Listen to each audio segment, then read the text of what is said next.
Salut, te voici actuellement sur la chaîne YouTube Snapstar. Sur cette chaîne, tu retrouveras tous les plus gros clashs de Snapchat et tous les plus gros buzz du moment. Surtout, n'hésite pas à t'abonner tout en activant la cloche des notifications pour ne rien rater du contenu exclusif de cette chaîne. Et oui, sur cette chaîne, tu retrouveras du contenu qui n'est disponible nulle part ailleurs. Sur ce, je te laisse avec la vidéo. Bon visionnage.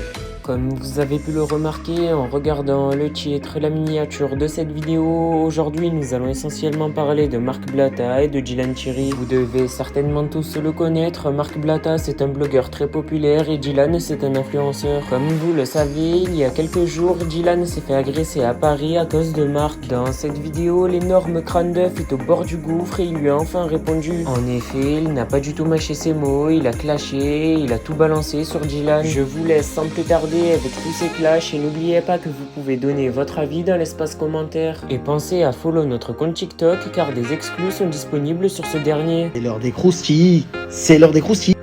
Salut à tous la famille, j'espère que vous allez bien. Bon, ce croustille, vous l'avez attendu depuis des années. Ouais, bah apparemment, je vois ça veut me mettre dans la sauce. Comme d'habitude, Marc il a bon dos. Je vais rentrer dans le vif du sujet parce que la famille, j'ai tellement de choses à dire que... Voilà, on va pas y passer non plus toute la nuit. Pour moi, c'est quelqu'un qui n'en vaut pas la peine. Donc bref, hier, on a vu, Dylan est parti manger en terrasse avec Amir et Ahmed. Et il y a un mec qui est venu, qui l'a interpellé. Ouais, viens voir, machin, donne-moi le numéro de Marc Blatta. Cette personne lui aurait dit oui, je me suis fait arnaquer 10 000 euros par Marc, donc voilà, je le cherche, etc. Ceux qui veulent me contacter, il y a le numéro de mon assistante qui est noir sur blanc sur mon Instagram depuis maintenant presque un an, et vous avez le canal Telegram avec qui on échange volontiers. Donc déjà pour rentrer en communication avec moi, on n'a pas attendu de trouver Dylan au restaurant. Donc c'est ni plus ni moins quelqu'un qui a trouvé un prétexte pour essayer, pour moi en tout cas, de s'en prendre à lui indirectement ou directement, peu importe.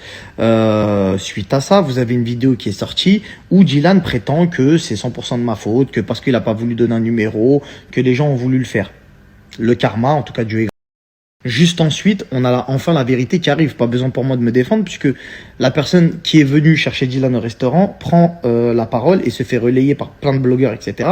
Et on apprend que monsieur aurait pris de l'argent à des gens pour puber et qu'il n'a pas pubé.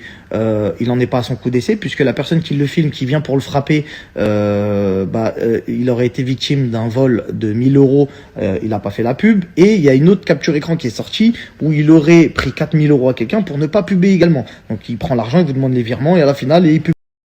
Et ça, à la limite, c'est pas mon problème. J'en ai strictement rien à faire. C'est pas mon dos, c'est plus mon pote, voilà. Mais faut que je vous explique en fait pourquoi. Parce que là, aujourd'hui, ça fait quand même 2 fois qu'il essaye de me mettre dans la sauce. La première fois, c'était avec Maës. Donc la première fois, il vient, il envoie une note vocale à Maës. Oui, j'ai montré la vidéo à Marc, etc., etc.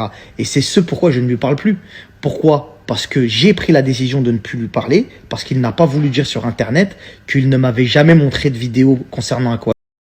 Quand l'audio est sorti, monsieur était en humanitaire. Quand il est rentré, je lui ai dit, t'as vu, j'ai attendu que tu reviennes d'humanitaire, etc. Je t'ai pas dérangé dans tes activités. Maintenant, j'aimerais bien que tu rétablisses la vérité. Monsieur, gonflé de fierté, d'orgueil, qui fait la star, qui me dit, oh frérot, tu sais, je m'en bats les couilles, vraiment, t'es déjà dans la sauce, tu vas pas me faire croire que c'est une sauce en plus qui bat te truc. Tu sais, genre le mec... Donc bref, suite à ça, quand je vois il commence trop à m'énerver, je lui dis frérot, vas-y, tu sais quoi, si tu veux pas faire de vidéo, viens, on se dit plus bonjour, c'est mieux.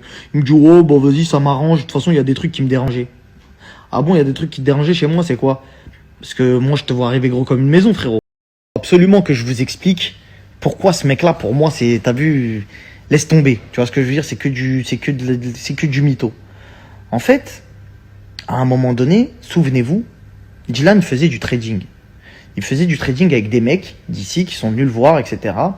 Et à ce moment-là, quand il lui propose le trading, il n'y a pas d'histoire de trading islamique, il n'y a rien, hein, frérot. C'est des bons Français, etc. qui lui disent, frérot, on fait du trading, on a des signaux, fait du trading. Il se lance dans le trading avec eux, il lui donne 15 000 euros d'avance.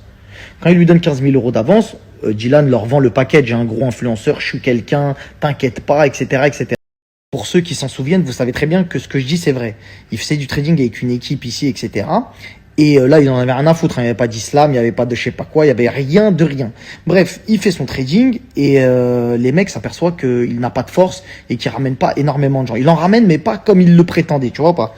Donc du coup, il lui dit, vas-y, laisse tomber, on te paye plus. En plus, tu fais les pubs que quand tu veux, tu respectes pas. Bref, tu fais de la star. On te dit de puber, tu pubes pas. Vas-y, c'est bon, laisse tomber, on peut pas travailler avec un mec comme toi. Lui, il se fait douiller. Moi, je suis là, je suis poteau avec lui. Je lui dis, frérot, je comprends pas pourquoi tu le fais pas tout seul. Il me dit, s'il te plaît, ben vas-y, aide-moi. Donc, je l'aide à faire son propre canal de copy trading. Et suite à ça, je lui dis, transparent, je lui dis, frérot, si je t'aide et que je te fais tout ça, tu vas me devoir une certaine somme d'argent. Il me dit, ouais, pas de souci, frérot, t'as vu? Et je lui dis même pas, tu me payes maintenant. Je lui dis, t'attends d'encaisser les sous et tu me donnes. Il me dit, ok, pas de problème. Il commence à arriver, il fait son trading, il prend des thunes. Au moment de me payer, je sais pas, je vois, il fait ski. Il est en France, il fait son anniversaire, il fait des trucs, des machins. Et le pire, c'est qu'au moment où il fait le trading avec moi, je lui dis, moi, t'as vu, ça n'a rien à voir, je vais doucement, c'est des trucs, t'as vu, je fais attention, c'est certifié par la charte islamique, etc., etc. Je fais des trucs vraiment clairs, je traite pas sur les indices des sociétés, je traite pas sur n'importe quoi, on traite que sur de la devise. Bref, je lui explique tout, les trucs sans intérêt, je lui explique tout. Son vrai visage. Je commence à lui courir après pour mon oseille. Alors qu'il a fait l'argent, mais je lui cours après. Et là, il commence à me faire les trucs qu'il a fait à tout le monde. Qu'il a fait à Caïs, ici, à Dubaï, Miskin le pauvre, quand il lui a cassé son buggy et qu'il lui a fait les phases de faux virements. Ah, moi aussi, il me les a fait. Ah, moi aussi, il me les a fait. Il m'a envoyé des captures écran de virements, c'était des faux virements. Il arrive, il me dit, vas-y, tiens, je t'ai envoyé ton oseille. Vas-y, arrête de marceler. Arrête de marceler. Les gens, ils t'aident, ils te mettent le pied à l'étrier, tu t'étais fait carotte par des mecs qui t'ont mis dans le trading. Moi, carotte, ils t'avaient même pas carotte. Ils se sont juste aperçus que t'avais pas de ce fort et que t'étais pas rentable, donc du coup, ils ont arrêté. Donc moi, je suis venu, je t'ai remis sur pied, etc. Et je dois te courir après. Et en plus, tu parles super mal. Ouais, vas-y, c'est bon. T'es là, tu me cours après. Vas-y, je vais te payer. Rends pas ouf.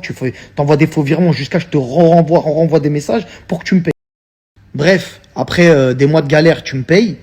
Et jusqu'à là, t'as vu, on reste en bon terme, tu vois, sans forcément être full amitié, mais on reste en bon terme.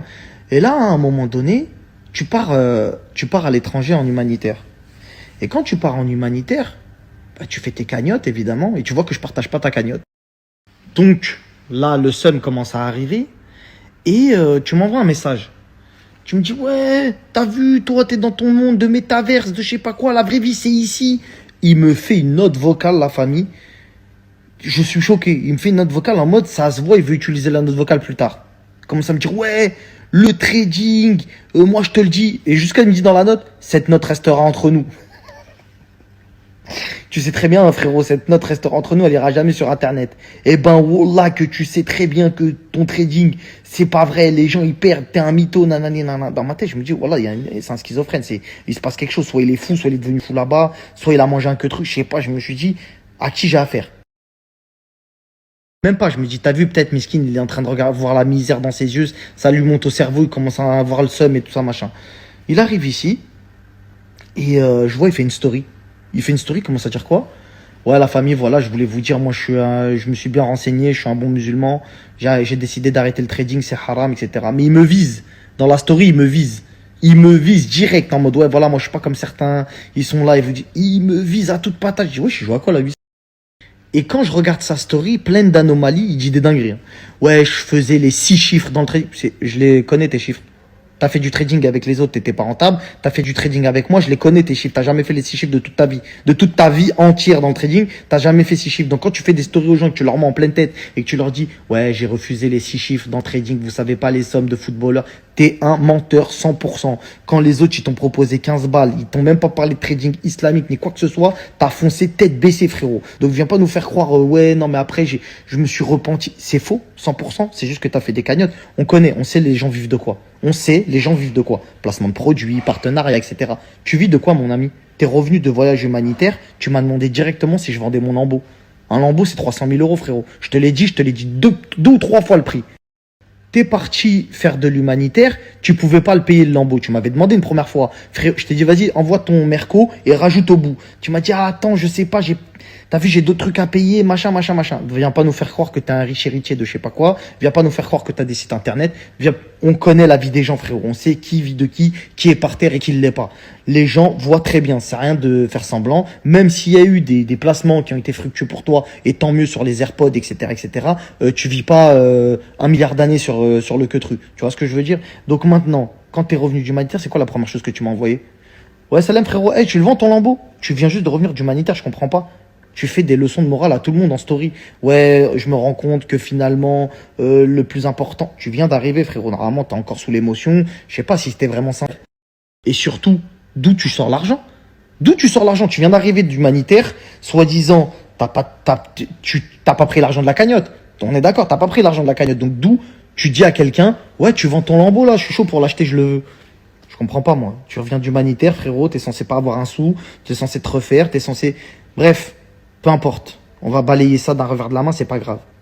Quand tu vas en humanitaire, frérot, je vais dire quelque chose aux gens pour qu'ils comprennent, parce qu'avec ta cagnotte pour nos enfants, t'as pas d'enfants. T'as vu, je te le dis, t'as pas d'enfants, donc tu peux pas savoir comment réfléchissent des parents. Merci à toi d'avoir visionné cette vidéo et surtout n'hésite pas à liker la vidéo et à nous donner ton avis dans l'espace commentaire. Sur ce, on se retrouve dans une prochaine vidéo. Peace.